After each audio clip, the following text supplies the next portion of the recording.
Hey everybody, welcome back to another episode of Talking Stocks with Tyler. Tyler Talks Stocks, whatever, right?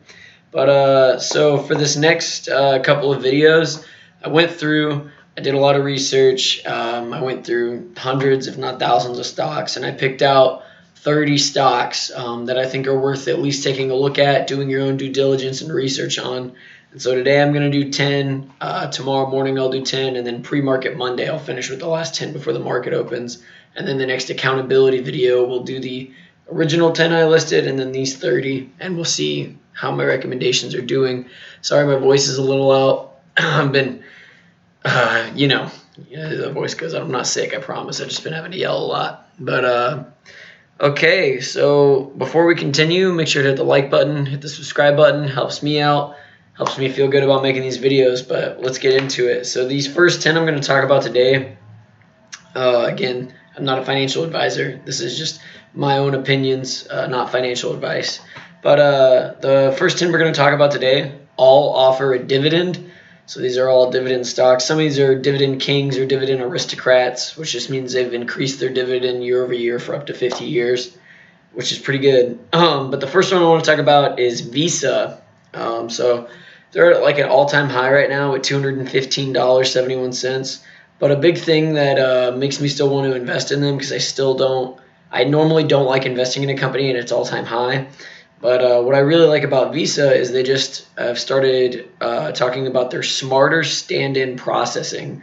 And what it is it's an AI that'll help banks track transactions and other disruptions to a customer's transactions and everything.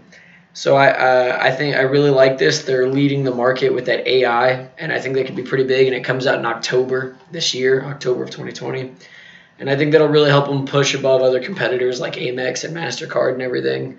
So I think this stock has a lot of short-term growth potential, and I think it's a stock you could buy and hold forever because of the dividend from it. And I don't think Visa is going anywhere anytime soon.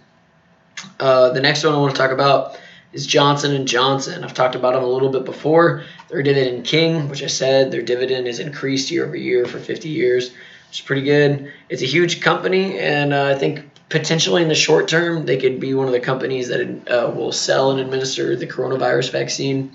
So that's a potential short-term gain. But long-term, I think Johnson & Johnson, if you don't know, they're a massive company. You probably have a lot of their products sitting in your house right now. Do your own research into them. But again, I think Johnson & Johnson is going to be around for a very long time. And I think it's another stock you could just buy and hold forever. But it's another stock near its all-time high.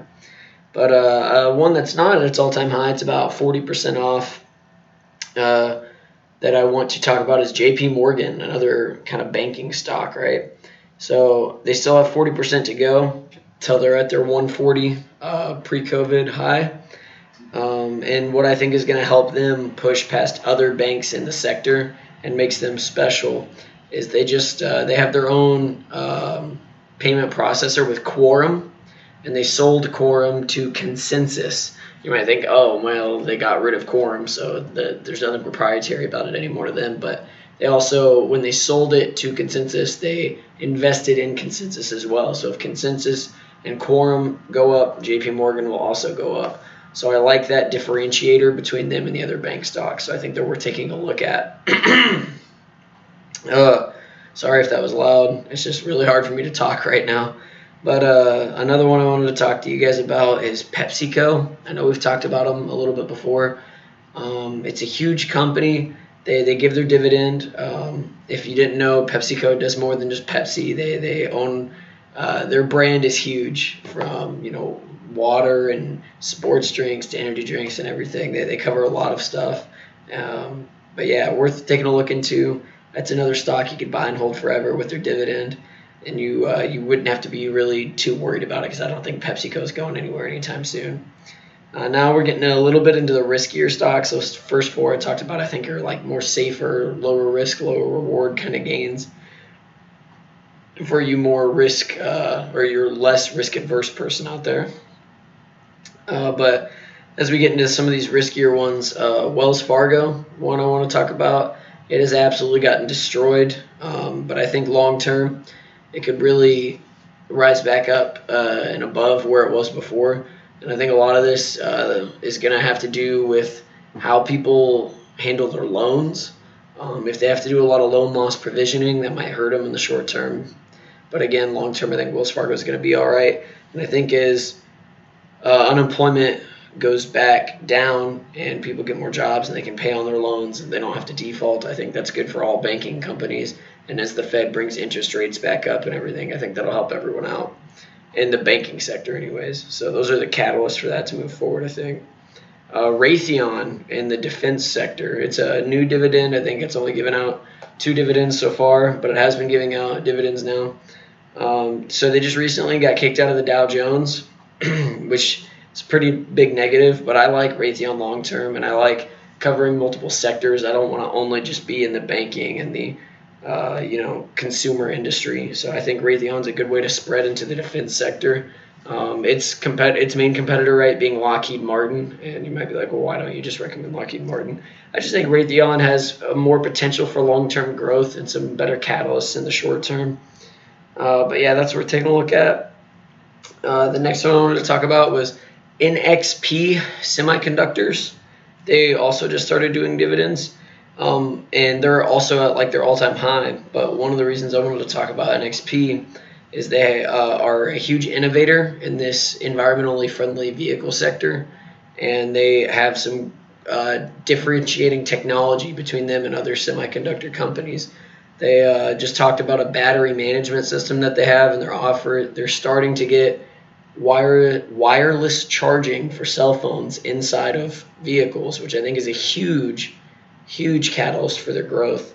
And I think if big environmental friendly vehicle companies, like if GM starts getting into it and Ford gets into it and Tesla gets into NXP Semi, I think even though the stock's at an all-time high, I think it could see massive growth in the long term. So I really like NXP Semi. Again, I think it's a more risky stock, but I think the potential is there for massive gains in NXP Semi. Now these next 3 I'm going to talk about, I think are the riskiest 3 we're going to talk about, but I like them enough to recommend them. I think the potential is there for gains, and those 3 are going to be Canon, like the camera. Canon, I'm sure you've heard of them before. They've gotten absolutely destroyed in the stock market lately. They're down there. They're trading at about $17 a share, I think, and their 52-week high, I think it was like 40, so more than cut in half. Really rough. But some good news for them right now is, one, I think they're hurt because of COVID. People can't go to the stores and buy cameras, because I don't think you're going to buy a nice DSLR camera without being able to hold it and physically touch it. I think it's pretty rare for someone to just order one online and be like, yeah, that's what I want, right? But so I think when stores open back up and are more accessible in this post-COVID economy, I think that'll help them a lot. And another thing is they just got FDA clearance, which is a huge obstacle to get over. They got FDA clearance for AI-based image reconstruction, which is incredible. It's a huge differentiator for them over Nikon, Kodak, their other competitors. Kodak's not really a competitor anymore. They've been dead forever. But I really like Canon in the short term and the long term because of that. That's huge. And I think it's worth taking a look into, doing your own research. But I think Canon, again, high risk, high reward play. Another one I want to talk about, which I'm sure you've all heard of before, is Hasbro. Yes, the board game and toy company. They've kind of gotten torn up. And again, same reason as Canon. I think it's just because stores are closed and they can't go buy their board games and everything. But they're a huge company, and I think it's a good post-COVID rebound to hit up. The reason I say it's risky is people might not want to buy board games to play at home and stuff after COVID. But I think in the long term, you look 5-7 years down the road, I think Hasbro will be a lot higher than its current trading at $80 a share. And it is a dividend stock as well. And the last one I want to talk about is Genpact, GENPACT. They've been offering dividend, and they're trading at their all-time high. And again, this is a risky stock, but the catalyst here for growth is they're an insurance analytics company. That's what they're all about. And they've just received the Best Award for their talent development, and they were named the leader in the Everest Group Insurance Analytics team. So they're kind of leading the industry when it comes for banking and their insurance analytics and helping out with that. So I think in the long term, if more and more industries or companies get into Genpact for their insurance analytics, I think that'll help them a lot, and that's their catalyst for growth.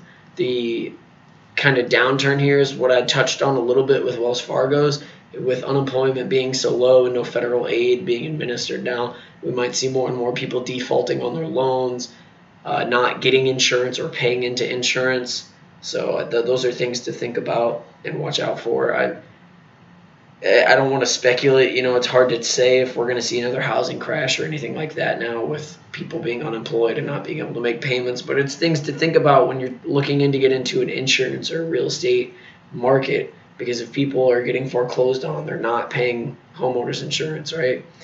But those are the top 10 I wanted to talk about today. Like I said, I'll do 10 more tomorrow morning, and then I'll do the last 10 tomorrow night / Monday morning before the market opens. So yeah, if you guys have any questions about these stocks, I've got my notes. I can talk to you about them. Hit me up, either in the comments or message me directly. Thanks for watching, and good luck on the market, guys.